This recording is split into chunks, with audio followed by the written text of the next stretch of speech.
বড়ই দুঃখের সংবাদ, চালগুলো আজকে ভাঙাইতে চাইছিলাম না, কিন্তু একটু শুকনো করে তারপরে রাইখে দিতে চাইছিলাম। এই চালগুলো আবার আমার এক পরিচিত আপা দিছে, 2.5 কেজির মতো আতপ চাল দিছে। তো আমি ভাবলাম কি যে একটু গরম দিয়া শুকাইয়া তারপরে খুব সুন্দর করে তারপরে রাইখে দিই।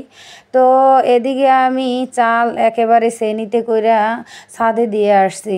আমার এদিকে খেয়ালেই নেই যে আমি ছাদে চাল শুকা দিয়েই আসছি।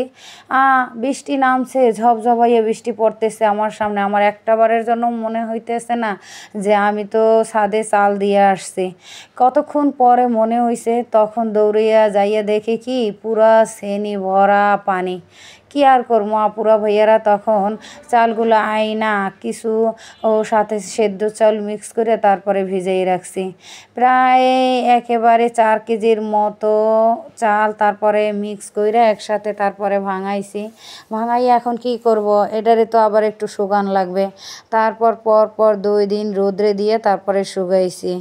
আজকে আমি এই যে তেলের পিঠা বানাইতেছি। মেয়েটাই প্রায় সময় মনে পড়লেই সে নিজেই গোলাটা গোলাইয়া তারপর নিজেই বানাইতে বইসা যায়। একটা জিনিস শিখলেও অসুবিধা আছে, যখন তখন মনে চায় তখনই বানাইতে শুরু করে দেয়। আমি যদি বলি যে আমার এখন আজকে কাজ আছে, আমি পারবো না, বা কালকেও পারবো না, কালকেও আমার কাজ আছে, বা অন্য আরেকদিন সময় করে বানাই দেবো, তাহলে বলে কি যে তোমার বানাইতে হইবে না, আমরাই রেডি করে তারপর বানাই। বুঝেন তাহলে যে এখন এই তেলের পিঠা বানাইতে বানাইতে তার একটা অভ্যাস হয়ে গেছে। এখন যখন তার মনে চায় তখনই সে বানানো শুরু করে দেয়। আজকে কিন্তু এই গোলাটা আমার মেয়েটাই গোলাইছে, আবার এই যে ভাজতেও কিন্তু সেই বসছে। যাই হোক, পিঠেগুলো একেবারেও খারাপ হয় নাই, আবার অনেকটাও ভালো হয় না, মোটামুটি যা হয়েছে চলে। অনেকের হাতে কিন্তু এই তেলের পিঠা একেবারেই হয় না, ফুলে না, তখন কিন্তু অনেক রাগ ধরে। কার কেমন লাগে জানি না, তবে আমার কিন্তু অনেক রাগ ধরে যে পিঠে বানাইতে বসলে পিঠে যদি না ফুলে তখন কিন্তু আমার কাছে অনেক খারাপ লাগে। এরকম কিন্তু অনেকের কাছেই খারাপ লাগে, যারা মানে পিঠে পুলি বানায় সবসময় অনেক সুন্দর হয়, মাঝে মধ্যে একটু 19-20 হইলে তাদের কাছে অনেকটা খারাপ লাগে। আমারও এরকম অনেকটা খারাপ লাগে।